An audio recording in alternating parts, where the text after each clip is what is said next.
Hello friends, कैसे हैं आप लोग लोगों का बहुत बहुत स्वागत है मेरे YouTube channel SSC JE A to Z पे। और आज की वीडियो में हम लोग जो डिस्कस करने वाले हैं वो है आपका सबसे important topic strength of material का इलास्टिक कांस्टेंट। ठीक है, आपका बेसिक जो स्टार्ट होता है स्ट्रेंथ ऑफ मटेरियल का बिना इन कांस्टेंट के बिल्कुल बेकार है। ठीक है, तो सबसे पहले आप लोग जान लीजिए यहाँ पे कौन कौन से कांस्टेंट आपके होते हैं और ये कांस्टेंट आखिर इनका उपयोग क्या होता है। ठीक है, स्ट्रेंथ ऑफ मटेरियल में इससे आपके एसएससी जेईई में बहुत ही इंपॉर्टेंट क्वेश्चंस बनते हैं, चाहे आप सिविल ब्रांच के हों या फिर मैकेनिकल के।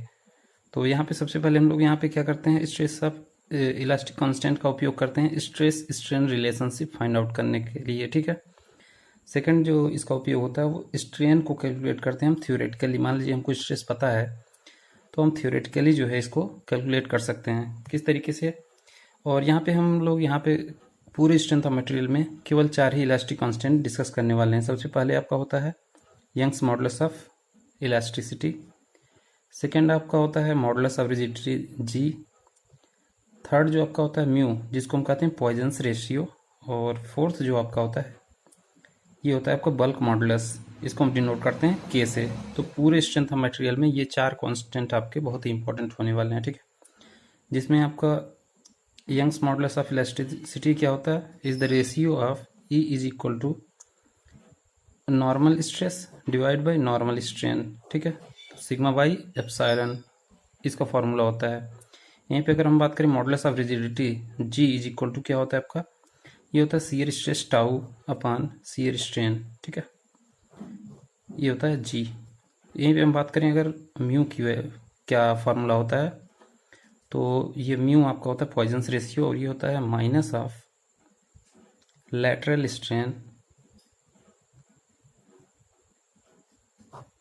strain divide by longitudinal strain।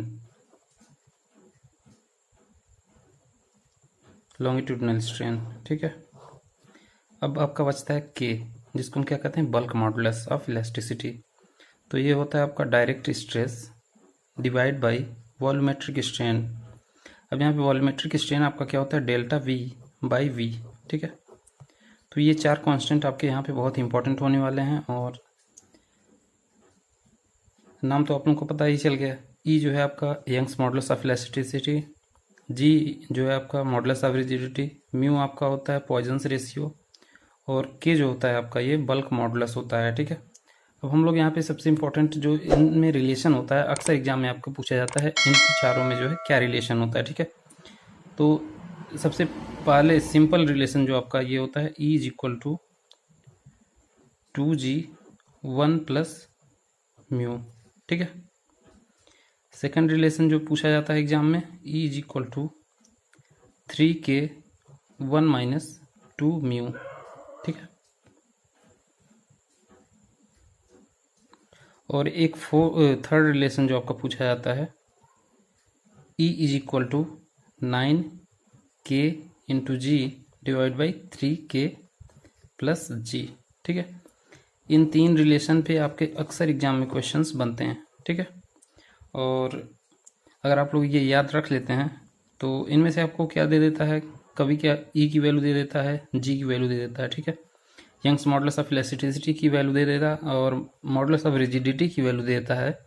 तो आपसे म्यू की वैल्यू पॉइजन्स रेशियो पूछ लेता है। ठीक है, और कभी आपको बल्क मॉडुलस दे देगा और पॉइजन्स रेशियो दे देता है तो यंग्स मॉडुलस ऑफ इलास्टिसिटी पूछता है। ठीक है, अब यहाँ पे हम लोग यूनिट देख लेते हैं। यूनिट भी कभी कभी पूछ लेता है कि ई की यूनिट क्या होती है, जी की यूनिट क्या होती है, म्यू की यूनिट होती है या फिर नहीं होती है। ठीक है, के की यूनिट क्या होती है। तो यहाँ पे जो न्यूटन पर मीटर स्क्वायर या फिर मेगा पास्कल इस टाइप के जो प्रेशर की यूनिट होती है आपकी सेम यूनिट जो होती है ई की होती है, जी की भी यही यूनिट होती है और ये जो के होता है इसकी भी यूनिट सेम ही होती है। लेकिन ये जो म्यू होता है आपका ये क्या होता है ratio of lateral strain divide by longitudinal strain. ठीक है, तो यहाँ पे इसकी भी यूनिट mm में होगी या फिर मीटर में होगी। ठीक है, यहाँ पे यूनिट इसकी mm में होगी या फिर मीटर में होगी, तो दोनों क्या हो जाएंगे कैंसिल आउट हो जाएंगे। तो ये जो है आपका यूनिट लेस होता है। तो म्यू जो होता है ये क्या होता है यूनिट लेस क्वांटिटी है, ये आप लोग याद रखिए। और यहाँ पे जो भी इंपॉर्टेंट टॉपिक्स हम लोग यहाँ पे डिस्कस किए हैं ये आपके आने वाले एग्जाम्स के लिए बहुत ही इंपॉर्टेंट है। एसएससी में सिंपल क्वेश्चंस यहाँ से आपको पूछ लेता है। ठीक है, और जो म्यू की वैल्यू वेरी करता है, म्यू की वैल्यू जो है वेरी करता है 0 से 1/2 के बीच में, ठीक है। 0 से बड़ा होता है और 1/2 से less than or equal to 1/2 होता है, ठीक है। और ये जो होता है ई, के और जी, इसकी वैल्यू कभी भी निगेटिव नहीं हो सकती या फिर 0 नहीं हो सकती। ऑलवेज क्या होगा, ये ग्रेटर देन 0 होगा, ठीक है। Never it can be equal to 0 या फिर लेस देन 0, ठीक है। ये भी आप लोग याद रखिएगा, क्वेश्चंस बनते हैं अक्सर इससे एग्जाम में, ठीक है। और ये इलास्टिक कांस्टेंट किस टाइप के मटेरियल के लिए होता है, तो होमोजीनियस एंड आइसोट्रॉपिक मटेरियल जो होते हैं, इनके लिए जो होता है आपका इलास्टिक कांस्टेंट 4 इलास्टिक कांस्टेंट होते हैं, जो कि हम लोग यहाँ पे डिस्कस किए, ई, जी, म्यू और के, ठीक है। और अगर आपको दे देता है कि ऑर्थोट्रॉपिक या फिर आइसोट्रॉपिक में, केवल आइसोट्रॉपिक मटेरियल अगर होगा आपका, तो इलास्टिक कांस्टेंट केवल 2 ही इलास्टिक कांस्टेंट होंगे, ठीक है। ये भी क्वेश्चन आपको पूछा जाता है। फिर पूछा जाता है अगर एन आइसोट्रॉपिक मटेरियल है, ठीक है, एन आइसोट्रॉपिक मटेरियल है, तो उसके लिए जो इलास्टिक कांस्टेंट की वैल्यू होती है वो कितनी होती हैं, तो 21 जो है इलास्टिक कांस्टेंट होते हैं एन आइसोट्रॉपिक मटेरियल्स के लिए। और अगर हम बात करेंगे ऑर्थोट्रॉपिक मटेरियल के लिए, तो इसमें इलास्टिक कांस्टेंट की वैल्यूज होती हैं 9, ठीक है। तो ये सब आप लोग याद रखेंगे। होमोजेनियस एंड आइसोट्रॉपिक के लिए 4 इलास्टिक कांस्टेंट हम यूज करते हैं, जो कि आप लोग यहाँ पे देख लीजिए। आइसोट्रॉपिक के लिए केवल 2 ही, और एन आइसोट्रॉपिक के लिए 21 जो है इलास्टिक कांस्टेंट होते हैं, और ऑर्थोट्रॉपिक मटेरियल के लिए 9 इलास्टिक कांस्टेंट होते हैं। ये रिलेशन आप लोगों के लिए बहुत ही इंपॉर्टेंट है। अगर ये रिलेशन आपको याद रहता है तो कम से कम आप 2 क्वेश्चन करने वाले हैं एसएससी जेईई में, चाहे आप सिविल के हों या फिर मैकेनिकल के हों, ठीक है।